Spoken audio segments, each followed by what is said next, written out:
bese siphinda futhi sithinte le ndaba le engibe ngiyakhuluma ngayo edalile imazi imindeni lesuku yakho ubudlelwane. Uthole ithi indoda namhlanje angifuni uphindwe uye kini, ngisho ngabe kuthiwa kufiwe ngeke uphindwe uye kini. Kusho indoda ene-enga sebekhohliwe abakubo kwentombi ukuthi ngale nkathi kwakhe ubudlelwane kulotsholelwana kukhona izinto ezishaya enhlizweni endodeni egcina sibona ukuthi kusho ukuthi laba bantu abafuni engane yabo. Ngasho ngathi angiphikisana umkhuba wegodi kodwa bangakwenza usiko. Akulona usiko one ukulobola ingane yomuntu ukhiphe lenkomo uhlale nayo. Akulona usiko. Ukushaqa akulona usiko, akusona isintu ukushaqa. Isintu sithi sinelwa uqhoyilisa umngane womuntu. Kube khona intombi ezothi mangabe inkomo izobulawa kube khona izithi ayilale abanye bethi ayivuke. Isintu sisho njalo ke. Qhoyilisa ingane yabantu ukuze kube yini kube umngakho. Ukushaqa akusona isintu. So ke ngiye ngiyibona abantu ukuthi banakho ukudideka bebe confuse ukuthi kuhamba kanjani. Kuphinde kube yilento ukuthi uma ingane yentombazana isikhokhelo kwakhe ubudlelwane ikhokhelo, abazali bebiza izinto engadingakali esintwini noma engekho sikweni. Njengalento ukuthi nje bethi umuntu uselobole wakhipha inkomo eziyishumi nanye zihleze mhlawumbe kusho kulotshole intombi kulotsholelo 11 owabeka usomtsewu. Anginendaba ukuthi akulona ilobolo lakithi lako bantu, angihlangani nalo nkulumo, ayizungisiza ndawo. Ngeke ngenze futhi ivideo ezokhuluma ngelobolo lako bantu. Lisizaphi? Imuphi umuzi osebenzelwa ilobolo lako bantu ukuthi lo 4 noma zo 5 inkomo? Awukho. So kuzobe kuthatha ukuthi kuzosiza abantu mangabe ngithi mina ilobolo lako bantu inkomo zo 4 akusizi, awukho umuzi okuzowulapha lonto. Angifuni umuntu ozobhala ilobolo lako bantu la ngoba lo muntu umeyisazi akenze yakhe ivideo wakhe amavideo siyabonga ngaye. Ngale nkathi kwakhe ubuhlobo mhlawumbe belobola itshitshi umuntu inkomo zaphuma za 11 bese kuba khona lezi zinto zeyigodi ekuthiwa isivumelwano. Uthi mhlawumbe leyo nto leyo imali engango 30,000 25,000 ofunakala kumkhwenyana ithi inkulumo ngeke simnikeze ingane uma ungasikhiphanga isivumelwano. Isivumelwano akusona isintu, isicelo akusona isintu.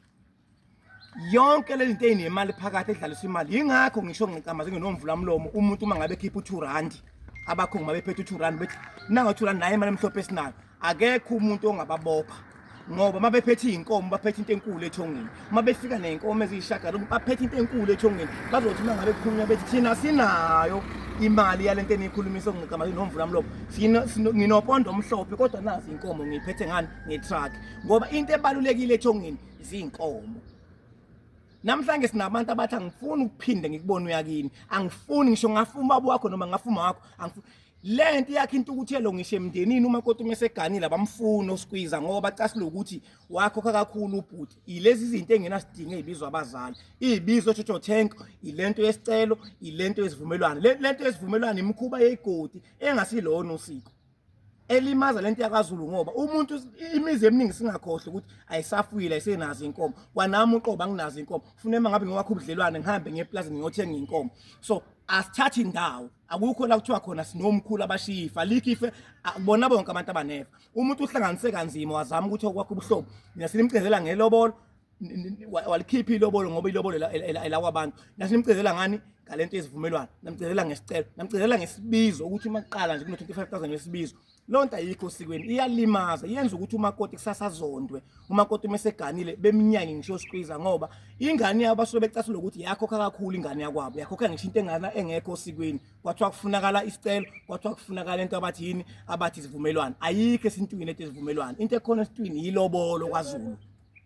Sinelobolo kwaZulu, hayi lento yesicelo. Ilimaza ingane seyigane namhlanje ayihlale emzini. Zithi ifika seziyazonda seziyanyanya kanti abazali abenza ukuthi ingane ifike yenze kanti izonde ngoba ngale nkathi inhliziyo yomkhwenyana isiyimbi igcina isithatha inqumo zokuthi ayisekho into okuhlanganisa nabantu bakini wena because wakhokha kakhulu. Ngisho mamezala uthi ngathi ingane yami yayilanda ivila yayilanda into enje ngobani une-enga ukuthi ingane yakhe yakhipha kwa too much ngezinto engenasidingo ezakhe ingane ukuthi indlela ibe yimbi ingabi yinhle.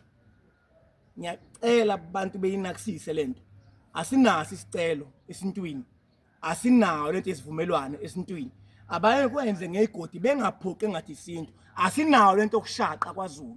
ukuhlala nengane yomuntu engaxhoyisiwe ukushaqa lokho akusona isintu ayikho inkulumo ethi umuntu uma ngabe ehleli kube lotshola vele ayivele umuntu elotshola into yokuqala nje efika kaZulu uma ngabe kwakhe ubuhlobo yilobolo uma kucelwa ngenkomo kuphinde kushawe ilobolo asinayo enye inkulumo ngaphandle kwalokho emva kwalokho kulandele ini umembeso umembeso nawo obalance kakhulu esibizweni sika baba nesika mama okubalwa ini okubalwa isigqoko nejazi kuphinde kuzobalwa amatshalo kamama bese kuba yibhode nobukibiki izona ibizo esinazo kwaZulu zingathengwa ngisho umuntu ongasebenzi izibizo hayi oJojo tank lento esiyenzeka hayi ama-fridge hayi amabhida obhuti okuchaphaza izingane zabantu ezakhe ubuhlobo so ngifuna lento abantu bethi noma benza kube lazeka iqiniso ukuthi akungathathwa into bese ngathi isintu imkhuba lesigcina siyenzani sisebenza kaZulu ngoba imkhuba yona emkhulu kaZulu ebusa kunesintu abantu abalifuna ingakho bekuthuka bethi uyabheda wena ngoba vele banokuthi bona ilento iyisintu kanti ayisona isinto abanalo ulwazi akekho unkosikazi okhona kaZulu ngaphambi kokuba axhoyiswe ukuze abe unkosikazi ngiyabonga ngethi kuba